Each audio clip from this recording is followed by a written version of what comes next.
مولانا رومی رحمۃ اللہ علیہ فرماتے ہیں کہ اپنی آنکھ بند کرو۔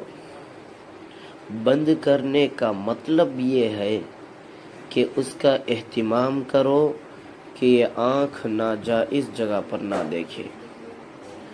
کانوں کو بند کرو۔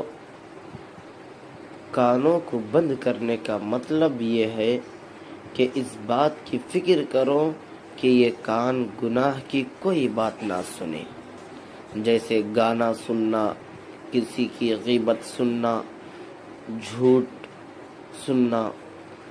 اور ہونٹوں کو بند کرو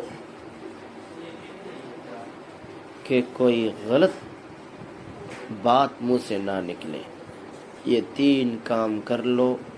یہ 3 کام کرنے کے بعد اگر اللہ کا نور نظر نہ آئے تو مجھ پر ہنس دینا۔ یہ بات وہ شخص کہہ رہا ہے جس کی ساری زندگی اللہ کے راستے میں گزری۔ نور حق اسی وقت نظر آئے گا جب آدمی اپنے آپ کو ان گناہوں سے محفوظ کر لیتا ہے۔